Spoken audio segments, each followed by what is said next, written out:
welcome to 247 Real Talk. I'm your host, Julian Perry, and it is an absolute pleasure to be here with you once again for another episode, another week of the 247 Real Talk podcast. I'm hoping that you're enjoying summer just as much as I am, as well as I can. My total knee replacement is coming along nicely. I can't say each day, but each week it seems to progress. I'm scheduled in another 6 weeks or so to have surgery again to replace my left knee. So that, maybe a year from now, I'll do a podcast where I'm jumping up and down in front of the camera. But I'm thankful to all of you who continue to send me your best wishes. I'm very thankful for our new subscribers. I saw that we got some new subscribers on YouTube. While I have a high volume of downloads on audio, I'm really seeking out those video, YouTube supporters too. The channel is not monetized like my other channels, but I like this, video interaction with you because I think you get to see me as who I am and all my flaws and all my allergies when I'm blinking and everything else, and you get to see me as a human being, and you get to see my expressions and understand that I come to you from my heart. So hope you guys had a great week. Hope you're enjoying the summer, which is flying along. This Friday is the 15th, which is basically half of the month. So in another 2 weeks, we'll be getting ready to send the kids back to school. In my kids' case, it's homeschooling, but they get ready to start the new curriculum. And we start preparing for more of a holiday season. In New York, we start preparing for local elections. Well, not where I am in the suburbs, but in New York City, there'll be mayoral elections. And then we'll have things like Columbus Day, and Labor Day, Columbus Day, Halloween. And before you know it, we'll be saying Happy 2026. That's crazy because it seemed like 2025 just got started. Anyway, hope you had a great week. Mine was great for the most part. It is Wednesday, I should tell you guys, August 13th. I usually record on Wednesdays. Sometimes I don't have the energy and I record on Thursdays, but I'll tell you more about that when I come back, and we'll talk about what the topic is for this week. So sit back, relax, and I'll be right back.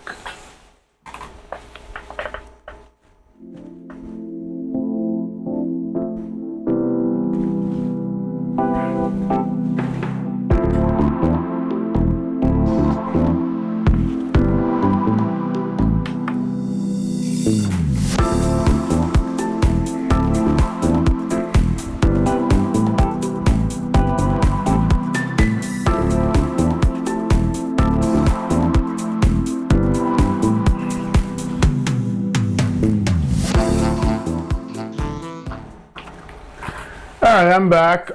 So let me first say that I had an interesting week. It's midweek, and I have to explain this to you, and this will lead into the topic for this episode. So I've talked to you in the past. I hope you followed my episodes about having a difficult new manager at work, and basically the approach has been so rigid that it's inhumane, insensitive, threatening people off the record, verbally, so that there's no documentation of it. And that manager has been out on vacation half of last week and this week, and you can see the day after they left how the whole temperature of everyone. I mean, I'm virtual. A lot of people are virtual. Some people are in the office, but you can see the temperature of all the meetings and all the conversations just becoming, relaxed and lively, and people, interacting like human beings in a meeting. And then today is Wednesday, and it's 2 more days, and then the manager returns on Monday.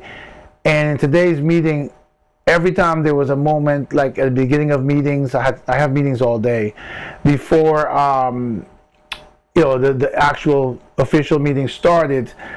People were talking about how their pressure is starting to go up, and their worry is starting to go up, and they're concerned about what this person will do and how horrible an environment, and so it went from this really horrible environment to this immediately relaxed, beautiful place like we knew it to be, and it's ramping up again before this person is even back So that tells you the impact this is having. This is not just on one or two people. This is everyone. It is a fierce sense of different emotions from fear, because they do, this person does threaten people. Like, if you're in a workplace and you have a new manager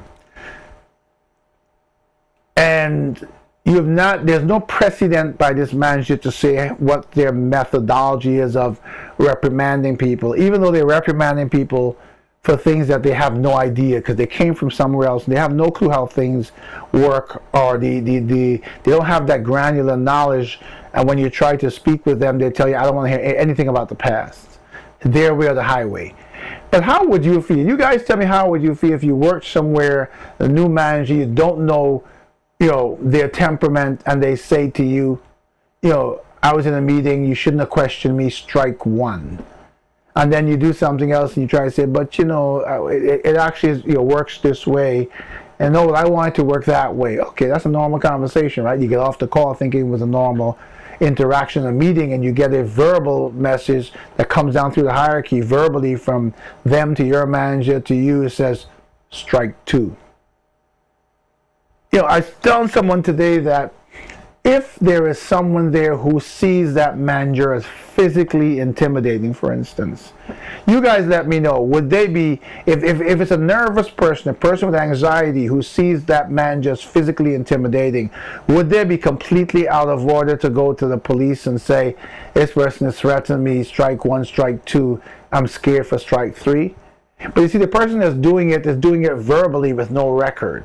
When we have meetings, if it's their meeting or they don't allow you to record, right? Teams can record, but when you're going to record in Teams, you say, hey, we want everybody's permission so everybody knows. There's no recording allowed. So everything they do in the threats is a verbal threat, and it's wrong, and it's unprofessional, and it should stop. But that thing is already here. It set the tone, so much so that if I could have retired, and I think I mentioned you guys, I did put in for retirement for next year, and they said it was too early, that I could put it back in closer to the date. But then also when I looked at when I put the retirement in for, if I retire early, there's a penalty, and my penalty before my actual retirement time to now is severe. They give you high penalties, like 16% for a year or whatever. So I would lose like $3,000 a month in pension. So I'm stuck, right? I'm stuck unless something else happens. And that's something else for me as a man of God, is my Creator intervening. If you are believing, you have spirituality, you understand that our life in this world as a believer does not mean that it's void of trial and tribulations, but we know that when we go into the valley of the shadow of death, we should fear no evil, for He is forever with us. His rod and His staff, they comfort us. He never promised that you would never have trials and tribulations, but He promised He would go through it and see you through it, and that's my belief. I have this expectation every day now that something is going to happen that's going to change this, because this is not affecting just Julian. This is affecting hundreds of people. There's so much more I could tell you that you would be appalled at, but I need to stop there in terms of that, because too much information makes me... There are people who watch this podcast who might eventually tie it back to someone. Some people probably already have, but the less, that's enough for me to say where I can easily say I'm generalizing without being, and I was not specific. But how do you cope with that? That's just me. What do you go through each day that you wake up? Do you have kids that you struggle with? Do you have a medical condition that makes it hard to get up and makes it difficult for you to put one foot in front of the other? Do you have a life where there are so many things for you to do when you get up, you rush and you're exhausted by the time you leave your house to go to work, and then maybe you have to take public transportation and you encounter horrible people in each way? I know people who during school time their temperament changes because they get on the bus the time when teenagers get on the bus. And we know today's teenagers, right? I mean, I remember my parents, my mother's father, so my grandfather. I've never met him. He died before I was born. But she always told me that he was a headmaster. And she used to talk about the times when he would see a bad behaved child in the store or something, and they would sell something called wire canes back in those days. Those were days of discipline. So it was a sort of whipping cane made out of straw type thing that was made into a whip. And she told me the story. He went in as a headmaster, and this kid was behaving badly, and he hooked the whip down, and he whipped the kid and put it back up. And the kid was apologizing and crying and went home. And of course, back in those days, when the kid went home and told his parents that the headmaster whipped him, the parents gave him another whipping. We grew up in different times. This day and age calls it cruel, calls it abuse. We called it discipline that made us strong, that made us respectful, that made us determined. That crafted who we are people. A time when we were not kids who grew up and would get a gun and shoot another kid at 14 years old. We were not kids that would commit the crimes that we did today. Our lives were so much more innocent. Keep in mind that we didn't have the influence of social media. We didn't have the influence of TV. We didn't have the influence of being exposed to all the violence in the world. That some of it might have existed then, but wherever we were, whatever environment that we were enclosed in, that surrounded us, we were a product of that environment. And back in those days, because technology was less advanced, and they were more primitive days when it comes to technology, I wouldn't say they were primitive in terms of human evolution, because I find that a lot of the things we did in the past make a lot more sense than what we do today. But you get up in the morning and you wake up in this world, in this day, with problems. I've had situations, like I told you with the one at work, where I wake up stressed. A couple of weeks ago, I woke up and I was shaking. I woke up shaking. And I couldn't stop. No matter what I did, I was shaking. And for me, my solution was I kept praying and the shaking calmed down and stopped. I'm lucky that I have a community around me of my people, the members of my church, who pray for me, who pray with me. There's not a single Sunday I go to church that someone doesn't stop me and pray for me. I had a lady, I've seen her before, but I don't really know her in the congregation. Apparently she's part of the prayer team, and she saw me at church 2 weeks ago, and when the service was over, she walked up to me and says, "Don't be, I'm sorry, I don't mean to bother you or whatever, I don't mean to startle you or whatever," but she said, "Will you allow me?" She put her hands on my knees and she prayed. People who don't know you, who lift you up to God. When you've got that kind of community, as the Bible says, where 2 or 3 are gathered in His presence. What should you fear if you are a believer spiritually and you have that kind of faith? But yet, we're human. And all of us wake up each day with various challenges for many things. As I said, illness. I told you about my church sister who she is a martial artist, a very good one. Her whole family are martial artists. She's a picture of health, and she's done all the things right. She grew up in a household where, she's older than I am. She grew up in a household with that old school discipline. So she's never done this and never done that, never drank, never smoked, never anything. And as a martial artist, she said she felt a pain under her rib on the left side, and she went to the doctor. Maybe she got bruised or something from working out, and they checked her and says, "When they're done, let's do some tests." Stage 4 cancer. She's been under treatment now, chemo and radiation. She told me this past Sunday that I think there's no more traces of it was all in her back, her neck, but it has subsided a lot, but I think it's still affecting her liver and her lungs. And you wonder, someone who is very giving, every single time they need a volunteer to help the poor, to help feed the homeless, do whatever. During COVID, to volunteers to help get people vaccinated and all that, she was there. And so you wonder, I can imagine her waking up and saying, "God, I've given my life, what happens?" And so He promised us that He would be with us. Sometimes I pray for people who have illnesses and they don't make it, and some do. And I have to realize and remember all the time that that's not my choice. That's His will be done. And so as I contemplate these things and think about, come next week when I have to go back in the office, what do I do? There's a big part. I will tell you, I bear myself to you. I will tell you there's a huge part of me that is praying for a way out. Not a way to fight stronger. Not a way to overcome her. Or I want to overcome that manager. Looking for a way that I'll be offered, because I mean, I am tired to a certain extent too. Right? I've been on my job for this particular job, not my first one, but this one for 34 years. I'm tired. And sometimes there's offers that allow people to retire early, and I'm hoping and praying for that. And for me, that accomplishes two things. One, it gets me away from that manager, and two, it gets me to be done with that job, to get my full pension, and to move on to the things I enjoy as I go through being the best I can be in this third trimester, I'll call it that, of my life. I want to pursue the Perry Foundation, which is a foundation I started in memory of my dear departed mother. I want to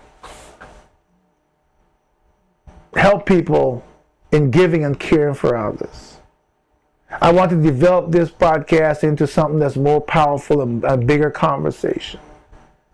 I want to continue to do my DIY projects around to really turn my home into a place of a sanctuary, because God gave me these hands and I do amazing things. This entire office, this wall behind, everything was done by these hands, and I can't tell you how I know to do it. People ask me, did you go to school? Did you learn it? No, I don't know. It's one of those gifts God gave me.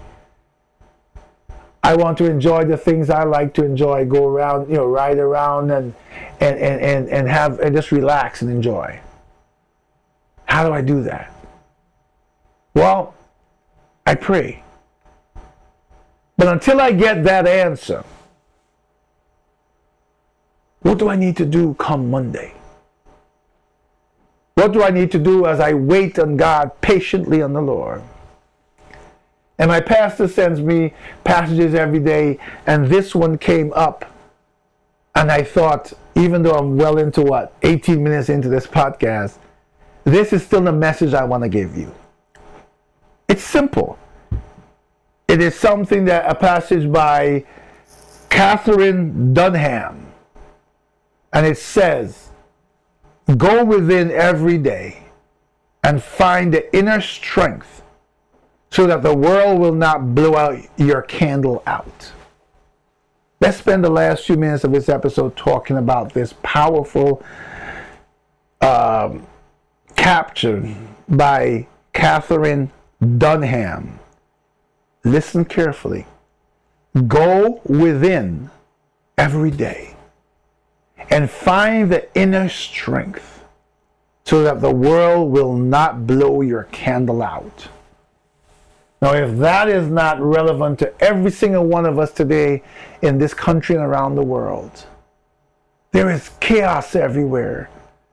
There are political ideologies that are tormenting our lives. There's war. There's illness. There are all sorts of things going on. There's what I'm experiencing in my own small world of work.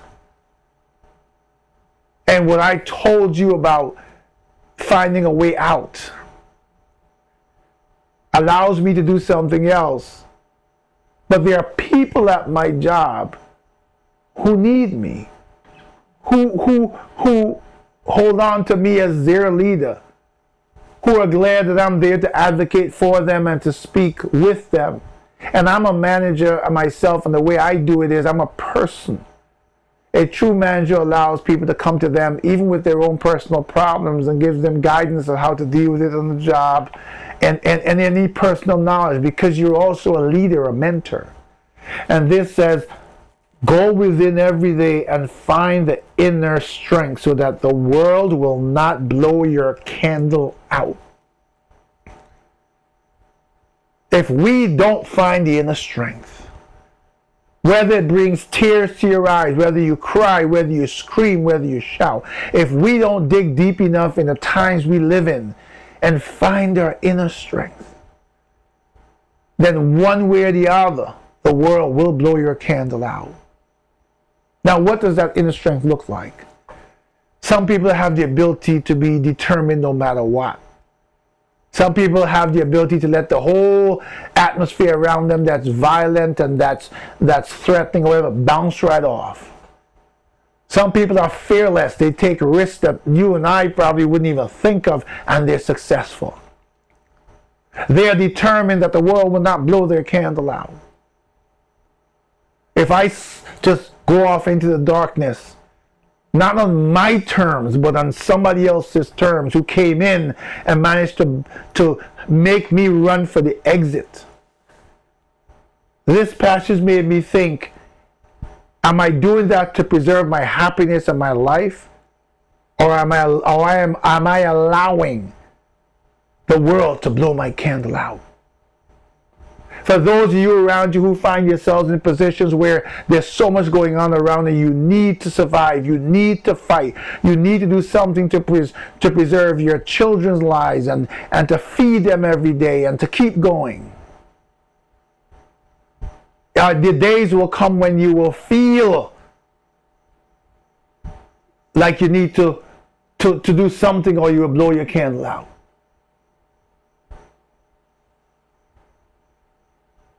How do you manage? You see me looking to the side sometimes because there's a camera here and I'm hearing a lot of noise outside. But how do you blow your candle out? How do you make sure that no one blows your candle out? All of us have a strength. All of us have a will. All of us have the right to be here if we strive to earn that right especially. I'm here before you every week, sharing, pleading, trying to make a change one person at a time. And if in this episode I got through to one person who was about to give up, I say to you, I have felt like giving up. You may feel like giving up right now. But do us all a favor. Dig deep. As deep as you can and find that inner strength. And go out on your terms. As long as you're doing the right thing now, and you don't be doing the wrong thing and then want to be wrong and strong. But when you know you're being righteous, and the righteous will be persecuted, and sometimes the righteous will face temporary defeat, and sometimes the righteous will feel that they've lost it all. And as they're about to hit rock bottom, there's a hand that lifts them. There's a miracle that guides them. There is something that picks them up, a neighbor, a friend, a me coming to you. There are times I may come to you and tell you I'm broken. I feel broken. After the next week upcoming, I face the wrath of that new manager. And I wake up every day with the expectation that, oh, God will step in. I still have to wait on my Creator. And if I have to wait on Him week after week, I seek strength from Him too.